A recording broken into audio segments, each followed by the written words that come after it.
কষ্ট করেছি, কিন্তু মেয়ে যে আমাকে এই খবরটা দিয়েছে এর জন্য আমি সব কষ্ট ভুলে গেছি। আগে 3 বার পরীক্ষা দিলেও সাফল্য আসেনি, তারপরেও ভেঙে পড়েননি। চতুর্থবারের চেষ্টায় অবশেষে স্বপ্নপূরণ।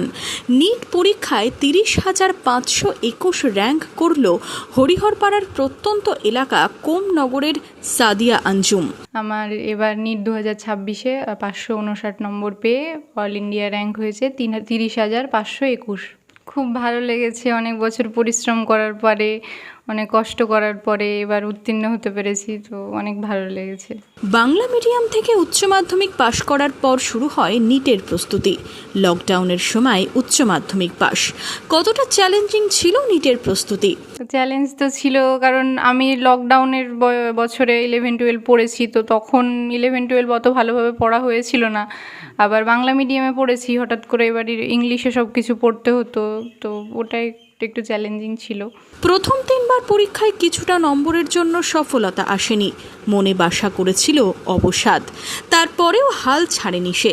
2024-এ যখন নিট দিলাম তখন যাই হোক কাট অফ অনেক বেড়ে গিয়েছিল, তখন হলো না। আবার যখন 2025-এ পরীক্ষা দিলাম, কোশ্চেন একটু টাফ ছিল বলে প্যানিক করে গেছিলাম এক্সাম হলে, তো ওই জন্য আবারও হতে হতে বারবার যখন ফিরে আসছি আবার হচ্ছে না, তখন মনে হয়েছিল আর পারবো না, ছেড়ে দিই। তারপরে আবার সবার মুখের দিকে তাকিয়ে, ফ্যামিলির মুখের দিকে তাকিয়ে, মার জন্য, আব্বুর জন্য আবার নতুন করে আবার পড়তে শুরু করেছি। আগামী দিনে চিকিৎসক হয়ে নিজের প্রত্যন্ত গ্রামের মানুষের স্বাস্থ্যের হাল ফেরাতে পাশে থাকতে চায় সাদিয়া।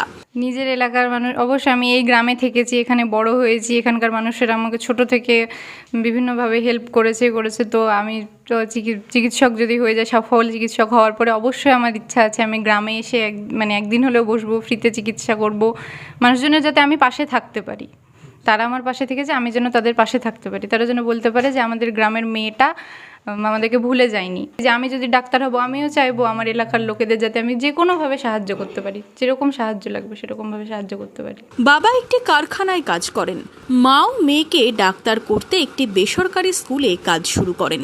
মেয়ে অবশেষে নিট পরীক্ষায় উত্তীর্ণ হওয়ায় চোখে জল মায়ের। তো আমার মেয়ে বলতো যে আমি ডাক্তার হব, কিন্তু আমিও বুঝতাম না যে ডাক্তার কীভাবে হয়, কী হয়।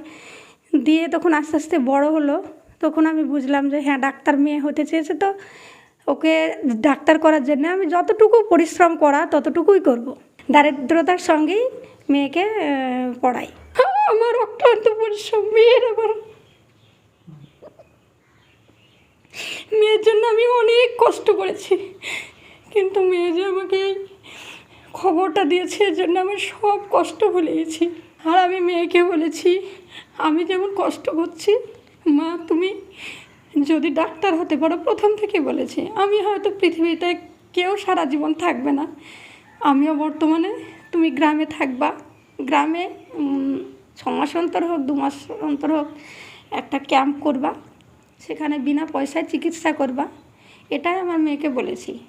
প্রত্যন্ত গ্রামের মেয়ের সাফল্যে উচ্ছ্বসিত এলাকার বাসিন্দারাও। সাদিয়ার পাশে দাঁড়িয়েছিলেন গ্রামের অনেকেই।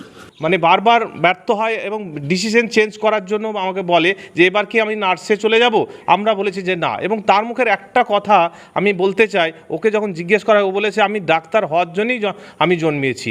এবং সেই যে কথাটি আমার হৃদয়কে কিন্তু খুবভাবে আলোড়ন সৃষ্টি করে, যে সত্যি মেয়েটার মধ্যে যে অদম্য জেদ, সেই জেদ কিন্তু এই সফলতার জায়গায় নিয়ে এসেছে। আগামী দিনে সফল চিকিৎসক হতে চায় সাদিয়া আঞ্জুম। হরিহরপাড়া থেকে মামিনুল ইসলামের রিপোর্ট, মধ্যবঙ্গ নিউজ।